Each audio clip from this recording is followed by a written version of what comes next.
2022년 6월 20일 오늘의 말씀 시작하겠습니다. 오늘 나눌 말씀은 요한계시록 3장 14절에서 18절 말씀입니다. 라오디게아 교회의 사자에게 편지하라. 아멘이시요 충성되고 참된 증인이시요 하나님의 창조의 근본이신 이가 이르시되 내가 내 행위를 아노니 내가 차지도 아니하고 뜨겁지도 아니하도다. 내가 차든지 뜨겁든지 하기를 원하노라.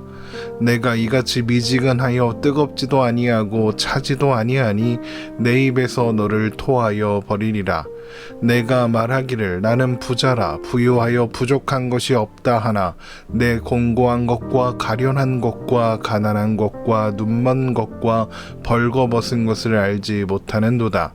내가 너를 권하노니 내게서 불로 연단한 금을 사서 부요하게 하고 흰옷을 사서 입어 벌거벗은 수치를 보이지 않게 하고 안약을 사서 눈에 발라 보게 하라. 아멘. 오늘부터 살펴보려고 하는 것은 요한계시록에 기록된 7교회 중 7번째 교회인 라오디게아 교회를 향한 주님의 말씀입니다.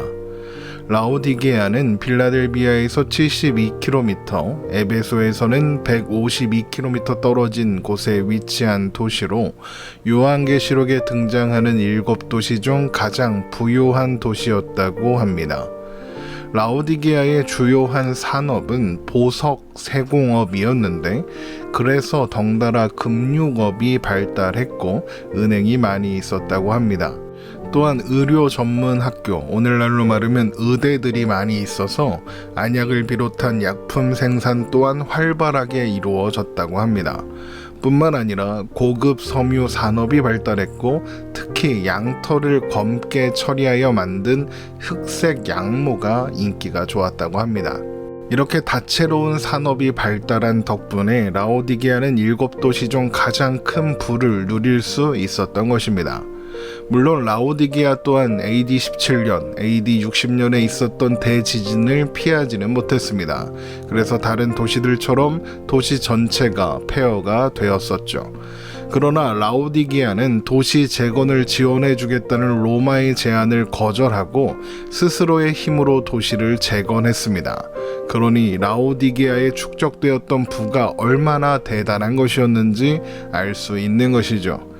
이런 라오디게아의 막대한 부는 로마의 콜로세움에 버금가는 원형 경기장을 세울 수 있을 정도였으며 제우스 신전을 비롯한 다양한 신들의 신전이 크게 지어져 있을 정도였습니다. 특히 발달한 의료 기술로 인하여 라오디게아의 시민들은 특히 치료의 신 아스켈레피오스를 좋아했다고 합니다. 당연히 라오디게아에는 부유한 사람들이 많이 모여 살았고 그들을 위한 문화, 편의시설들이 많이 있을 수밖에 없었겠죠. 그러나 이런 부유한 라오디게아에도 단점이 있었으니 바로 식수 문제였습니다. 라오디게아에는 산악지방인 히에라폴리스의 뜨거운 온천에서 나온 물이 흘러 내려왔는데 그 물은 라오디게아를 거쳐 골로새 지방까지 흘러갔다고 합니다. 그런데 그 물은 히에라폴리스에서는 뜨거워서 온천욕을 할 수 있고 그 물이 라오디게아를 거쳐 골로새에 이르면 차가워져서 시원한 생수가 되었지만 그 중간에 있었던 라오디게아에서는 말 그대로 미지근한 물이어서 냄새가 나고 그래서 식수로 사용하기가 어려웠다고 합니다. 그래서 라오디게아 사람들은 큰 송수관을 설치하여 히에라폴리스에서 뜨거운 물, 골로새에서는 차가운 물을 끌어와야 했다고 합니다. 그러나 그 물도 라오디게아에 도착할 때는 미지근해져 있었겠죠. 주님은 이런 라오디게아의 상황을 염두에 두시고 요한계시록 3장 15절에서 차든지 뜨겁든지 하라 말씀하시는 겁니다. 어쨌든 이런 라오디게아의 상황만 보아도 라오디게아 교회가 어떤 상태였을까 쉽게 짐작할 수 있습니다. 라오디게아 교회는 7교회 중 4대 교회와 함께 주님의 가장 심한 책망을 듣는 교회입니다. 심지어는 칭찬의 말씀이 하나도 없습니다.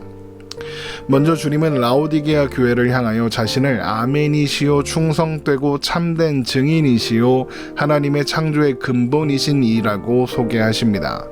요한계시록 3장 14절입니다. 라오디게아 교회의 사자에게 편지하라. 아멘이시오 충성되고 참된 증인이시오 하나님의 창조의 근본이신 이가 이르시되.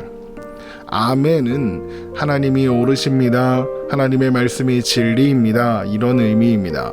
그래서 아멘, 충성, 참된 증인이라는 표현은 하나님의 말씀을 절대적으로 신뢰하고 순종한다. 이런 의미입니다.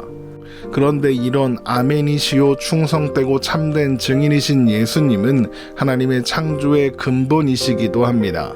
이 세상이 창조될 때의 모든 피조물은 하나님께서 말씀으로 창조하셨죠. 그리고 그 모든 피조물들은 하나님의 말씀을 신뢰하고 순종했습니다. 그리고 그 창조에 함께하신 예수님 또한 그러하셨죠. 하나님께서 세상을 창조하실 때 예수님은 하나님의 뜻에 동의하셨고 하나님의 뜻을 신뢰하셨으며 하나님의 뜻에 순종하사 함께 창조를 이루셨습니다. 그러면 예수님은 왜 라오디게아 교회를 향하여 자신을 이렇게 소개하시는 걸까요? 그것은 앞서 기록된 6교회를 향한 말씀과 마찬가지로 이런 소개 자체가 라오디게아 교회의 상태, 또 주님께서 라오디게아 교회를 향하여 하고 싶은 말씀이 무엇인지 알게 해주는 내용입니다. 주님은 아멘이시오 충성되고 참된 증인이시며 하나님의 창조의 근본이십니다. 그러나 라오디게아 교회는 그렇지 않다는 거죠. 그들은 하나님의 말씀에 동의하지도 않으며 하나님의 말씀에 신뢰하지도 않으며 하나님의 말씀에 순종하지도 않고 있다. 이런 의미가 되는 것이죠. 그러니까 라오디게아 교회에는 하나님께서 기뻐하실 만한 것이 하나도 없는 그런 상태인 것입니다. 주님은 그런 라오디게아 교회의 영적인 상태를 그 누구보다도 잘 아십니다. 그들은 차지도 않고 뜨겁지도 않은 상태로 살고 있는 거죠. 요한계시록 3장 15절입니다. 내가 내 행위를 아노니 내가 차지도 아니하고 뜨겁지도 아니하도다. 내가 차든지 뜨겁든지 하기를 원하노라. 많은 사람들이 이 말씀을 가지고 뜨거운 열정을 가지고 신앙생활해야 한다. 이런 결론으로 연결시키는데 이 말씀은 그런 내용이 아닙니다. 뜨거운 것은 열정적인 신앙생활이고 차가운 것은 냉랭한 신앙생활이고 하지 않다는 겁니다. 만약 그렇다면 내가 차든지 뜨겁든지 하기를 원하노라 라고 하신 주님의 말씀은 뭔가 이상해집니다. 만약에 뜨거운 게 열정적인 신앙생활이다 그러려면 뜨거워라만 하셔야죠. 그런데 주님은 차든지 뜨겁든지 하라고 하셨습니다. 뜨거워라 하지 않으셨죠. 그러니까 이 말씀은 어떤 신앙의 열정 이런 것을 말하는 것이 아닌 것입니다.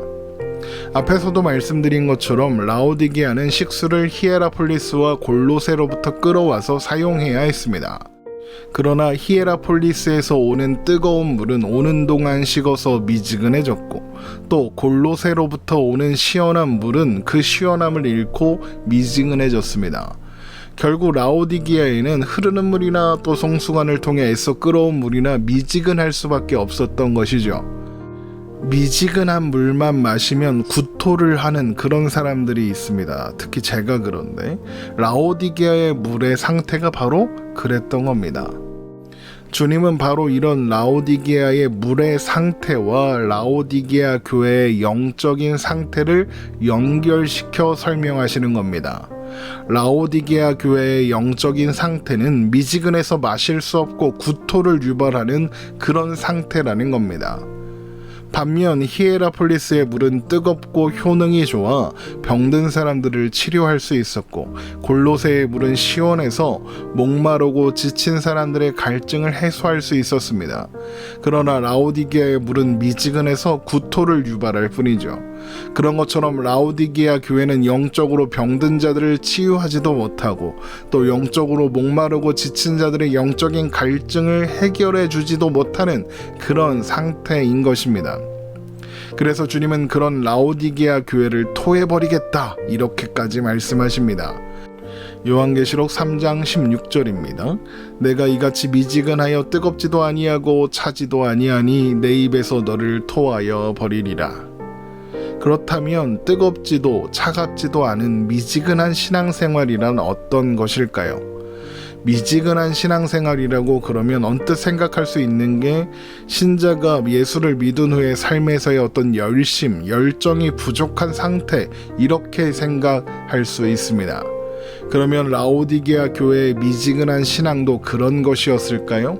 앞에서 말씀드린 것처럼 주님은 이것으로 신앙의 열심이나 열정에 대해서 말씀하시려는 것이 아닙니다. 그러려면 뜨거워라 그러셔야 맞다니까요. 그런데 주님은 뜨겁든지 차든지 하라고 하셨습니다. 그러면 주님은 미지근하다는 지적을 통하여 무엇을 책망하시려는 걸까요? 이어지는 말씀을 보면 알 수 있습니다. 요한계시록 3장 17절입니다. 내가 말하기를 나는 부자라 부요하여 부족한 것이 없다 하나. 라오디게아 교회는 그 지역처럼 크고 부요한 교회였다는 겁니다. 주님께서도 그들이 나는 부자라 부요하여 부족한 것이 없다라고 한다고 말씀하시죠. 그런데 당시에 교회가 부요해지려면 어떻게 해야 한다고 했죠? 세상과 타협해야 했습니다. 어떤 산업에 종사하려면 길드라는 곳에 가입해야 하고, 길드에 가입하려면 황제 숭배와 우상 숭배는 당연히 해야 하는 것이라고 했습니다. 이것을 타협하지 않으면 신자는 절대로 부요해질 수 없고 교회도 부요해질 수가 없습니다. 그런데 라오디게아 교회는 부요합니다. 그것은 무슨 의미겠습니까? 세상과 타협했다는 것이죠. 그런데 재미있게도 나는 부자라 부요하여 나는 부족한 것이 없다라는 부분을 직역하면 나는 부자다. 나를 부요하게 만든 것은 나 자신이다. 나는 부족한 것이 없다라는 뜻이 된다는 것입니다. 그러니까 그들은 자신들의 힘으로 부자가 되었고 그래서 지금 상황에 매우 만족하고 있다 그러는 거죠. 그러면서 말하는 겁니다. 하나님이 복 주셔서 부자가 됐다. 하나님이 도와주셔서 잘 됐다. 성공했다. 부유해졌다. 이렇게 말입니다.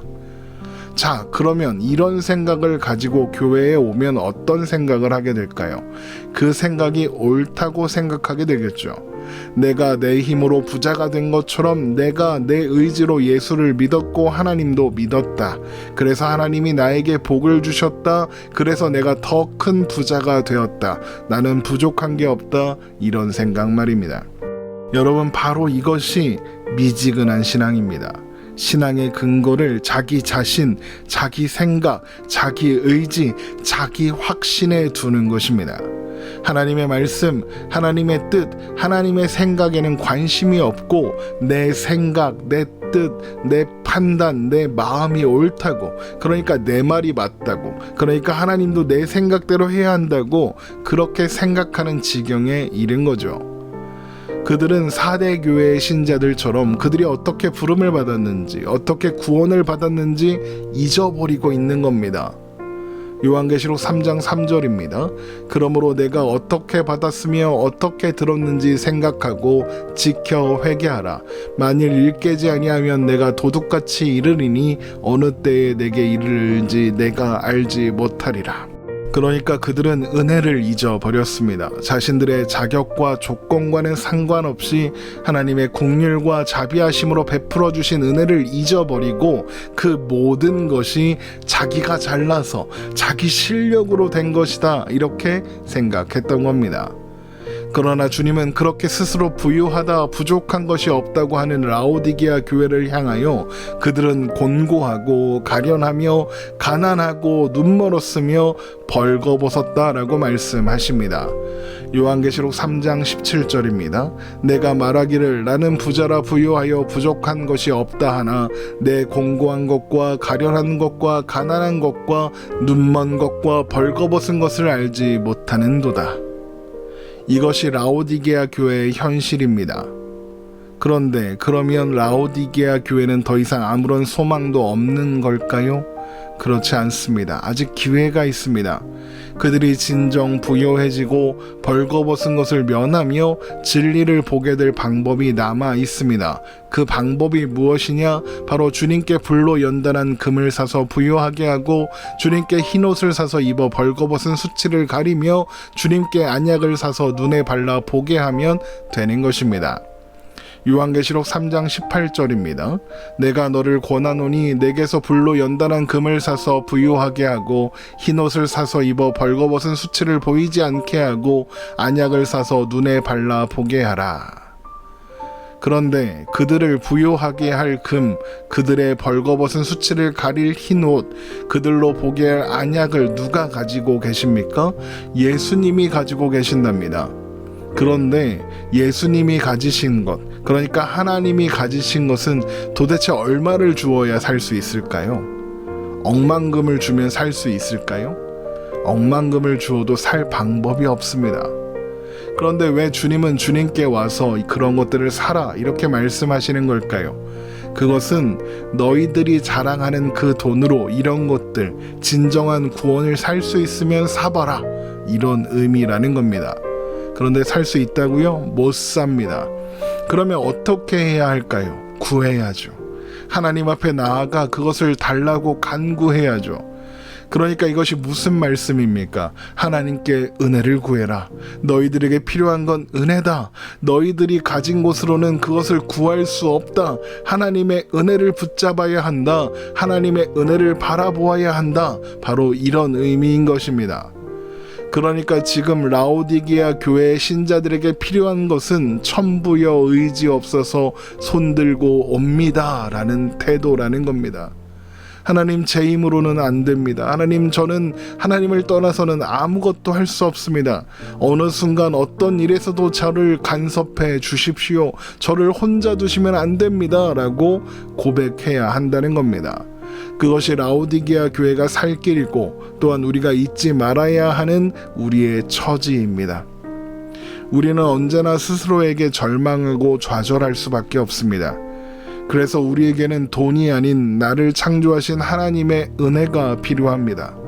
그래서 우리에게는 흔들리지 않는 절대적인 진리가 필요합니다. 나는 하나님이 없으면 안 됩니다. 하나님과 떨어지지 않겠습니다. 여러분, 이렇게 고백하는 것이 믿음입니다. 라오디게아 교회는 바로 이것을 잊어버렸던 것이고, 라오디게아 교회는 이것을 다시 한번 확인하고 깨달아야 하는 것입니다. 우리 또한 이것을 잊어서는 안 될 것입니다. 오늘 말씀 이렇게 마치겠습니다. 오늘도 주님 안에서 평안한 우리가 되기를 주님의 이름으로 축원합니다.